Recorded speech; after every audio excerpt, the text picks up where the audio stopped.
So I seen two movies and a TV series recently. Here's my thoughts and reaction on it. Starting with the TV series, of course, it was Squid Game season 3. Basically, season 2, part 2. Basically, that's how I looked at it. I still thought it was great for what it was. 6 episodes definitely wasn't enough.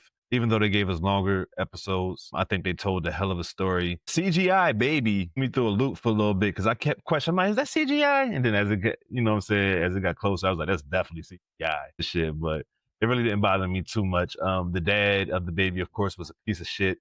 Um, Shout out to Gihan or Gihan, whatever how you say bro name and shit. That was able to do the things that he was able to do and shit. You know what I'm saying? Squid Game season 3. That's what I'm talking about. The fight between him. I mean, season 2 and season 3 is pretty much the same thing in my opinion.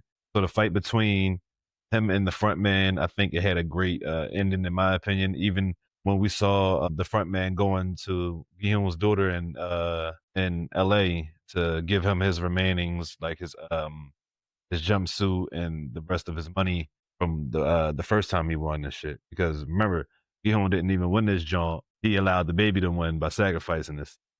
Spoiler territory without a doubt. I didn't spoil a lot of shit, but it's on Netflix. You guys should be able to go see that shit. But that was so fun, man. I'm not going to spend too much time on it, but I just wanted to get this out here real quick about the three things that I watched so far over the weekend. We're going to move on to the next thing, which is a movie that came out recently, a horror guy. So I had to go see it.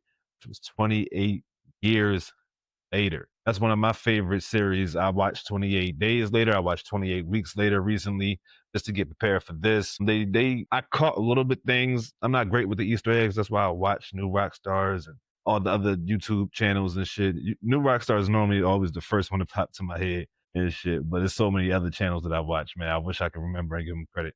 But that's why I watch those channels and shit because they catch so many things that I don't catch, and I just watch it for entertainment purposes and not to try to rack my brain on what's there and what's not there. The nudity in the movie was kind of off-putting. I ain't gonna front, especially when they had the big guy hunting them because I think that that was his baby that, you know what I'm saying, the other infected lady gave birth to. It's so funny that both of these shows had the baby thing in common, which is crazy. But it wasn't a bad horror movie at all. I watched it with my mother-in-law and my wife for my mother-in-law's birthday. My mother-in-law enjoyed it and shit. She's easily scared, so I enjoyed it for that reason alone. It was a really a little fun ride and shit. I'm definitely gonna have to watch it again because I feel like I kind of either zoned out or just flat up missed some shit that I should have been paying attention to. So I'm gonna definitely give it another run, and I'll give you guys a better and more honest review on it. As of right now, I definitely like the first two. Definitely like the first one better. You know, I watched the second one recently and shit. I probably put the second one over it too. But let me just rewatch it one more time, and I'll give you guys a better opinion on that one. And for the final movie that I have reviewed, this is actually a Tubi movie, a Prime movie. This movie is based in my city and actually have one of my family members in it, and it's not the nigga that y'all see on the poster and shit. I know people say we favor each other and shit, but Sons of Sins is based in Camden, New Jersey and shit, based off true event that happened in 1992. And shit with some people out there that was running the city for a while and shit. My cousin Shaquille was actually featured in this movie. Shout out to Big Shaq and shit. He was actually featured in this movie and did a pretty damn decent job. My initial thoughts on the movie is I'm just so happy. The same creator of Chase Street, if I'm not mistaken, did this movie too. And I'm a big fan of Chase Street. If you guys don't know what that is, it is a Prime series on Amazon Prime. You guys go check it out, called Chase Street, based off a street in Camden, New Jersey that I basically grew up around the corner from and shit when I lived on Jackson Street. It's some great content, you know what I'm saying? Of course, it's hood shit, you know what I'm saying? It's for all the people that actually like that. There goes some good shows and movies that you guys could watch.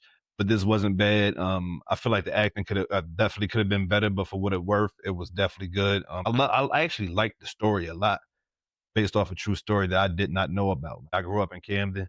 That shit happened in '92. I was born in '91, so there was no way for me to possibly know that story and shit like that.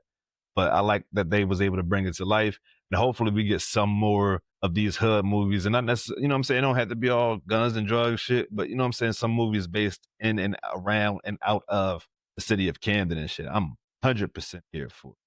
But that's been my times, guys. I got 5 minutes, 30 seconds, and that is it. Peace and love. See you guys later.